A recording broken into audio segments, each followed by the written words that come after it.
Good morning, I'm Sherry. I have had lots of people asking me for additional resources now that they're at home teaching their children.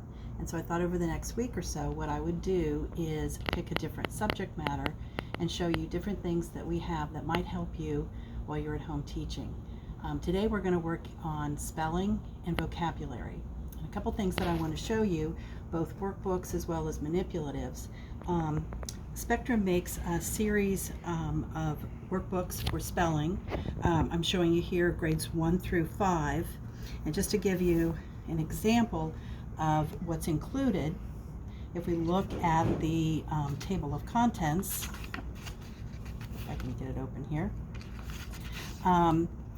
In the grade 5, one of the lessons is short vowels, long vowels, variant consonants, digraphs, blends, vowel combinations, compound words, special spelling patterns, and then contractions.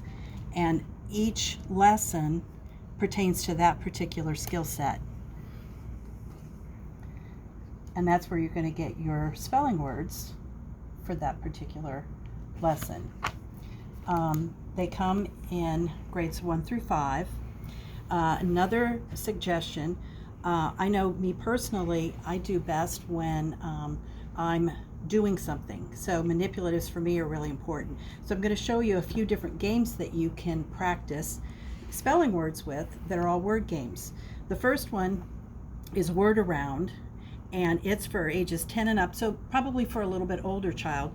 But what you do is whatever color is on the back, in the center is a word, and you have to find it, and it's not scrambled, but you just have to find where the beginning is and spell the word. So if this case it's black, in the center, in the black, the word that we see is G-U-T-T-E-R, gutter. And this one in the black is B-O-T-T-L-E, bottle. If it was red on the back, then we would be the first one that could find the word on the outside in the red.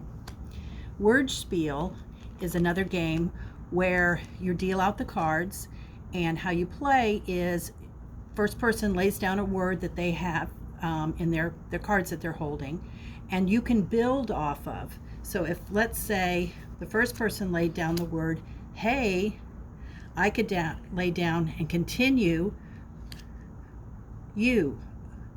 And then if you could think of a word like Y-O-U, you could lay down just an R for your. So it just continues on that we keep building words. Quibbler is another one where you're dealing out the cards and you're playing your hand and finding words. So in this case, and there are some double combination letters that have higher point values. And so we spelled thou in that particular one. And so first person to get rid of all of their cards. One of my favorite games is Bananagram. It's played like Scrabble, but each individual person is making their own Scrabble configuration. But what I love about this is you get a bag of all kinds of really nice tiles, and you could, for a younger child, just have them build, like, let's say if we did mat, and they could learn with word families, you've got bat or rat.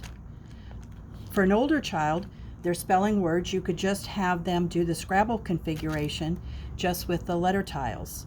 Or you could actually play the game as it's supposed to be played. But these tiles are really nice for all kinds of different things. And they come up with the regular, which would be like 7 and through adult.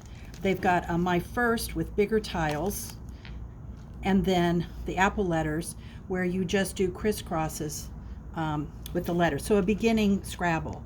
One Up is another word game, and Jabuka, another. What's neat about this particular one is each of the pieces look like little coffee beans, and like an M could be turned upside down to be a W, or it could be turned on its side and be an E. So you can change each of the coffee beans to be whatever kind of letter you want it to be. Other games we have are prefixes and synonyms, bingo games. Those are always fun and would be another great way to practice vocabulary as well as your spelling. We've got workbooks for word building for 2, 4, and 5. And then also the same company, Spectrum, makes a series of books for vocabulary. And in that particular one, they have things from like abbreviation, prefixes, suffixes, plurals. And then another really, really great way to practice spelling and also vocabulary are word searches and crossword puzzles.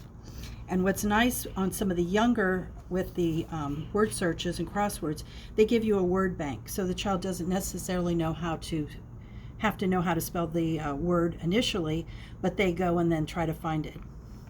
So hopefully these give you a few ideas of things that you can do to help your children with spelling and vocabulary.